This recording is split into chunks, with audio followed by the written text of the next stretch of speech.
Hey JJ, you want to say something? Cái là chạy tụi ra nó lúc vậy Việt lo chắp lại á. Get Maddie, you stay here with Lee.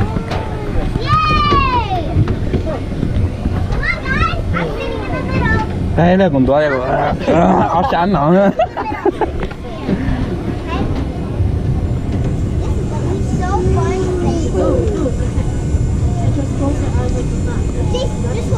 Ellie, có dòng nún đá à, chẳng gửi rõ sáng mà.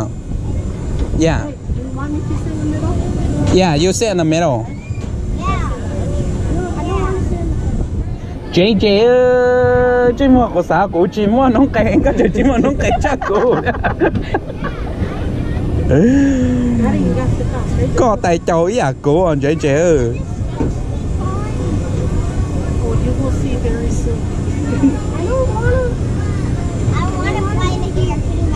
This is the last one, then we get to go by go-karts, okay?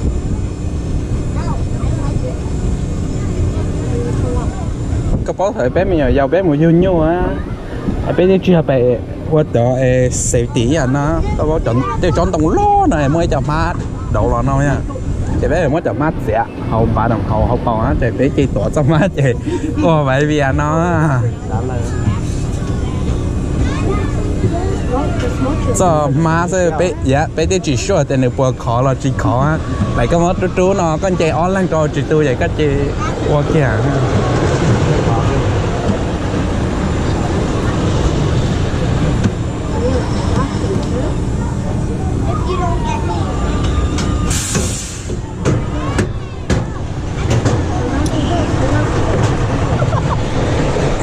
Chị sẽ còn tận đầu.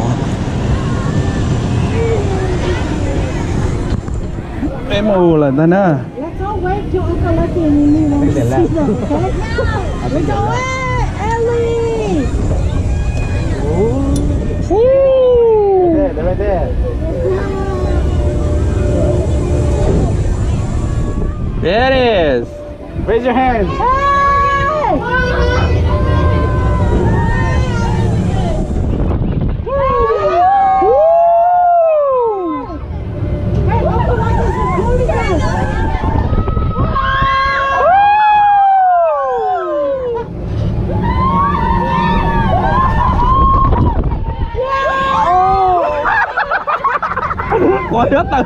Coi nó tự tiên đi á.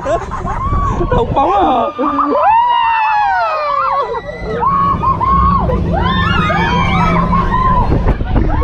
Chết.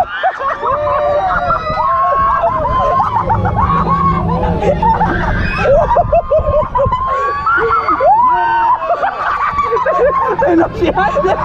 Đây là xiên tiền tư đó.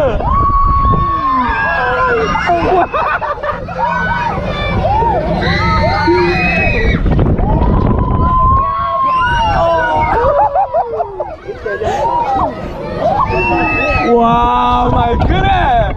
Wow! Bên nhau cái họ tạt to đó.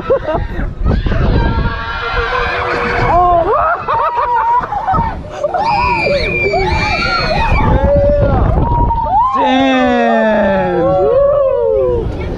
Jesus! Wow, wow, wow! I thought Anna and Noli they loved it.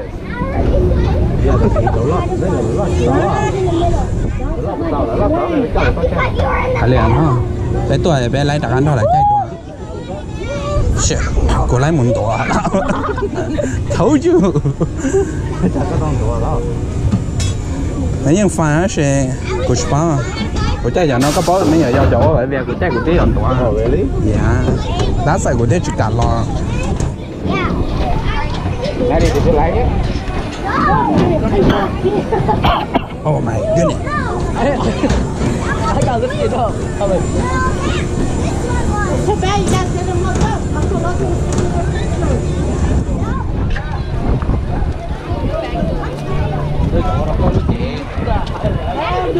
No, cô chuyên nhà thầu nữa thấu mới vô thấu cá lên nó bao lâu?